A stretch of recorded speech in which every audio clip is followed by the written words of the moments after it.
იმილის ბიჭების მთავარი გმირი 6 მეგობრიდან ერთ-ერთი ბოლოკა დღესაც ცენაკში ცხოვრობს. მშობლიური ქალაქი მხოლოდ ერთხელ წელიწად ნახევრით გადაღების დროს დატოვა. იმილის ბიჭებს დღეს ღიმილის გარეშე უყურებს. უკვე შედევრად ქცეული კადრების ნახვად კივილს აყენებს. ხდება რომ დროს უკვალოდ არ გაუვლია. ამ ფილმმა მომცა მე დღეს რაც არის ყველაფერი.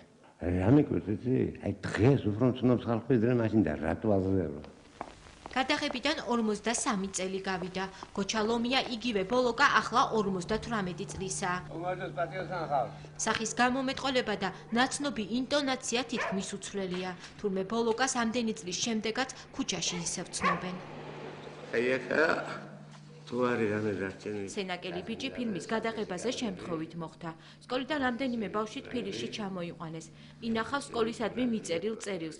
კინოსტუდია ითხოვს, რომ ცხაკაიას მეორე საშუალო სკოლის მოსწავლემ სწავლა ცოტა ხნით თბილისში გააგრძელოს.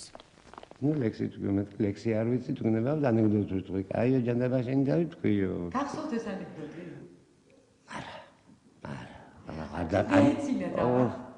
კაცო გაეცინათ კი არა. ერთის მაგერა რატო ბარიათი არ მომაყოლინეს მე კიდე იციო.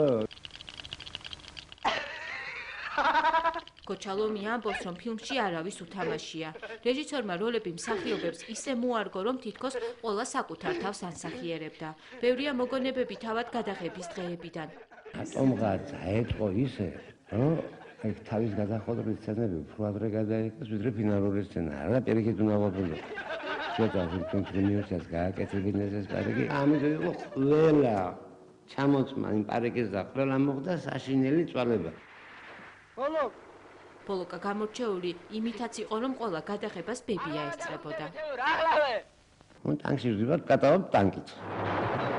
მიდის იქ ბათქაბუთქი ის და ბებამ რო ვერ ვნახა სადაა ჩემი შვილიშვილიო და ამოატრიალა თვალები და გახდა ცუდად. ტანკში რაც ის სასწრაფო წამოდით ვაკეთო.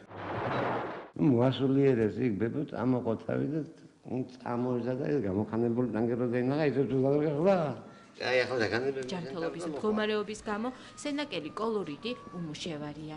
გული წყდება, რომ ბოლოკა იურისტი და არა მსახიობი გახდა. 100%-იან შემეშალა. 100%-იან შემეშალა. არა ახლა უკვე გვიანია მაგაზე ფიქრის, მაგაზე უკვე სამების ურაც.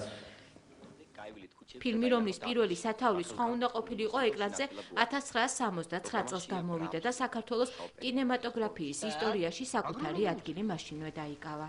დიდი მეცნიერული შრომის შემდეგ გამოიყო ბოლოკის ახალ ჯიშს. რეზო ჩაიძის მიერ ერთი კამერით გადაღებულ დრამას რეჟისორისეული იუმორისა და სიმართლის ხელწერა ეთყობა. თბილისური გაზაფხულის შემდეგ 6 მეგობარი დიდების თამაშიებმევა და დიდ ომში ხვდება.